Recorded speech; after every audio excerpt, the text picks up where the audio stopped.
around late 75, early 76. When we started playing the pubs in London, we started playing to more like our contemporaries, really. The gigs were getting better, and that kind of opened up another world for us, really. And I realised there was a whole different scene out there, you know. And they were just fun as well, you know. We were just rolling about in the back of the transit, drunk, coming home down the A3. We felt we were getting somewhere, and the record contract was just around the corner, and we were kind of gaining a following and getting a good reputation. They were my favourite times, I suppose.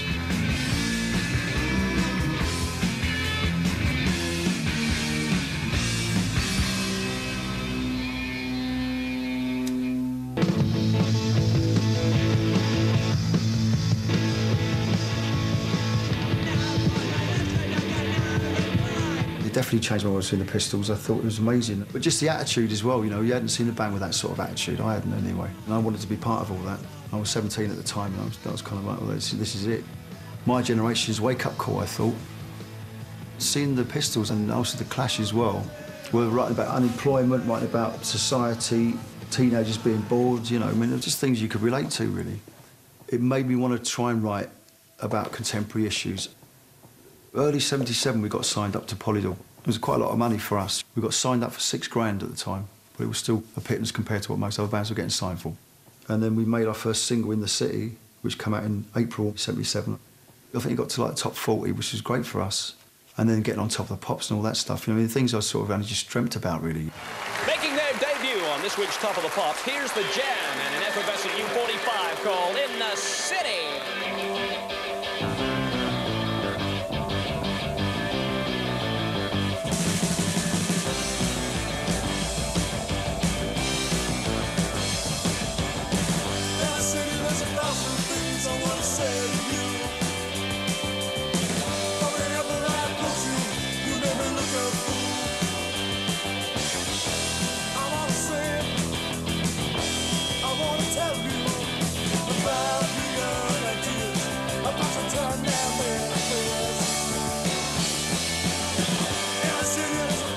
To make a record was such a big deal.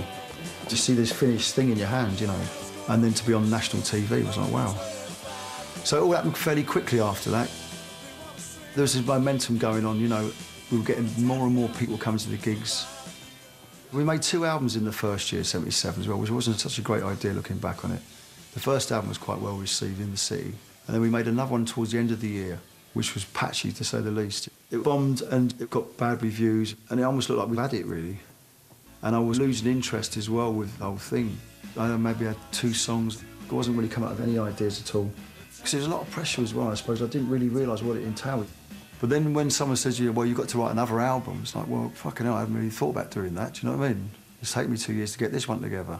There was a lot of pressure, you know, to come up with the third album, which could have put us back on the right track or completely bury us. But then we started to do some demos, probably in the January of '78, which again were fucking dreadful. So that gave me a bit of a kick up the arse, really. And with that, I went away and started again, and I got back into writing again. And that was the roots of All Mod Cons, which really blew up big for us. That was when we started to really take off, I think, and our following got much stronger and bigger. We were playing bigger places, and the album got the top 10 and went to number 6. Ladies and gentlemen, Wham Bam, thank you, The Jam. It's a new single. It's a song called 8 Bomb in Wardour Street.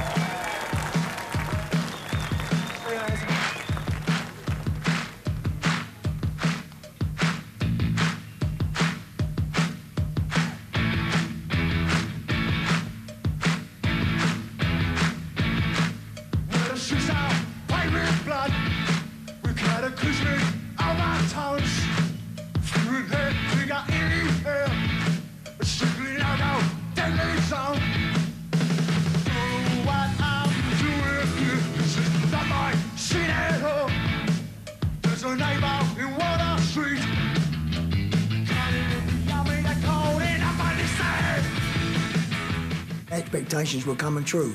That's all they were at the time. And then suddenly they're happening, you know. And then a lot of the stuff is taken off, lifts from your body onto somebody else's, and which is great because you feel that you've done your bit. And I think it broke a lot of barriers for us with that album. It made a lot of people realise there was more to us than just three little geezers from Woking in black suits. There was things like English Rose and Fly, so there was these love songs as well, quite gentle songs. So it was a real mixture, and I think it was musically very advanced for us, and I think probably for our generation of groups it was quite advanced as well. And we didn't look back after that.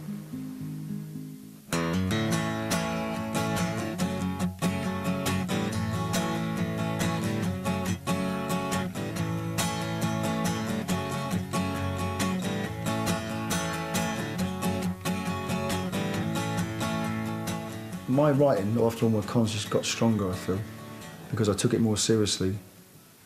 And I start to see that it's like a proper art form and you have to work at it. And I thought the Eton Rifles was a great subject matter to write about, really. There was a Right to Works march that started in Liverpool. And we were marching down to the House of Parliament and they went via Eton, where some of the young chaps from Eton were sort of shouting at them from behind the railings. And I just thought what a great sort of scene that was, you know, kind of, you know, the unemployed marching past this great seat of learning and being jeered at by all these wankers.